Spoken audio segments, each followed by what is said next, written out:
আমি দোষী, আমি নির্দোষ দাবি করছি না।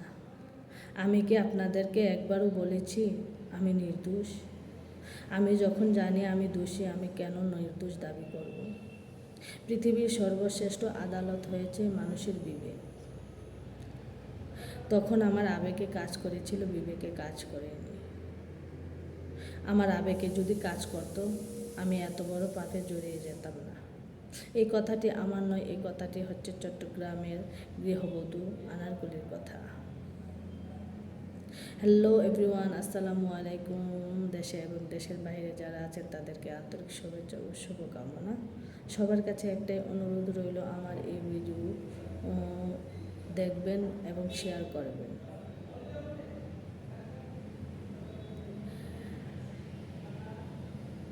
আমরা সবাই তোমাকে ঘৃণা করি। তোমার এই ভুলের কারণে আমরা লজ্জা পাচ্ছি। ঠিক, এই ভুলটা তুমি কি করে করলে? এই ভুলটা করার আগে একবারও তুমি ভাবোনি যে তোমার একটা সন্তান আছে? তোমার এই ভুলের কারণে তোমার স্বামীর মৃত্যুদণ্ড হতে পারে। কিছুদিন ধরে তোমার লাইভ আমি দেখছি, লাইভে এসে তুমি বলছো তোমার আবেগে কাজ করেছিল আর ভালোবাসার টানে তুমি সবটুকু মেনে নিয়েছো।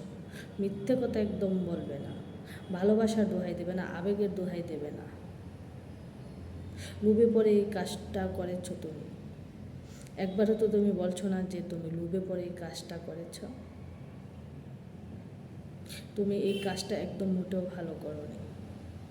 এই কাজটা যদি তোমার শ্বশুরের সাথে না করে তোমার বাবার সাথে করা হতো, তখন তুমি কি করতে? তুমি তো অবশ্যই হাহাজারি করে তুমি লাইভে এসে কান্নাকাটি করে তুমি বলতে যে এদেরকে সাজা দেন, এদেরকে মৃত্যুদণ্ড দেন, আমার বাবাকে কষ্ট দিয়ে মারার জন্য তাদেরকে সাজা দেন, তাদেরকে মৃত্যুদণ্ড দেন।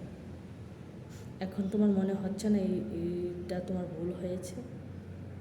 তুমি লাইভে এসে যে কথাটা বলছো, তুমি তোমার সাজা কমানোর জন্য বলছো।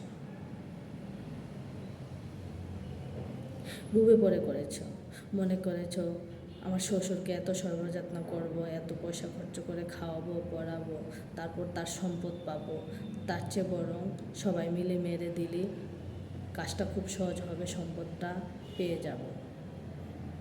ছি ছি ছি ছি ছি ছি, তোমার মতো মেয়েদেরকে নিয়ে আমরা সব মেয়েরা লজ্জায় আছি। তোমার এই ভুলের জন্য হাজারো মেয়ে এরকম শিক্ষা পাবে। কেমন ছেলে আপনি? আপনার বাবাকে খুন করার আগেও আপনার সে ছোটো থেকে বড় হওয়া অবধি কিছু স্মৃতি আপনার মনে পড়েনি? সেসব কষ্ট আপনার মনে পড়েনি?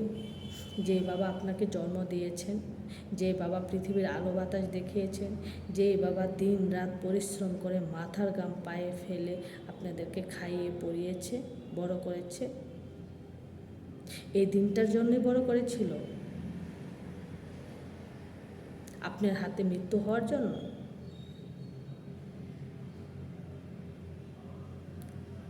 আপনাদের এখন মৃত্যুদণ্ড হওয়া উচিত।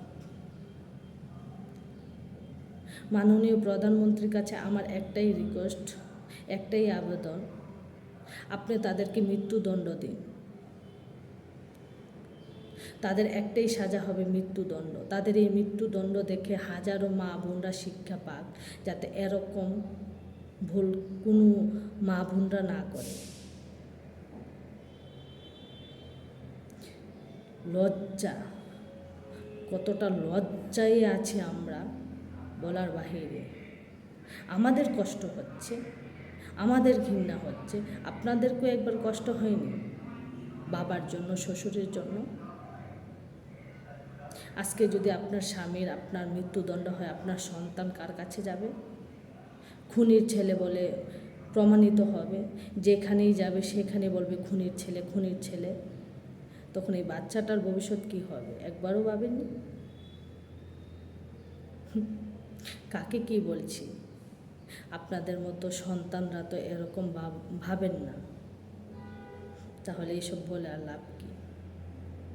ভুল করেছেন ঠিক আছে, কিন্তু ভালোবাসাকে অপমান করার অধিকার আপনাদের নেই। ভালোবাসা দোহাই দিচ্ছেন, ভালোবাসার টানে এসব কাজ করে মানুষ?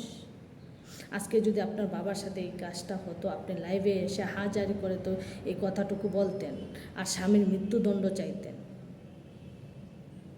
ছি, লজ্জাও হওয়া উচিত আপনাদের। আপনারা এত বড় পাপ করার পরে আপনাদেরকে মনে হয়নি যে আপনাদেরও মৃত্যু হওয়া উচিত?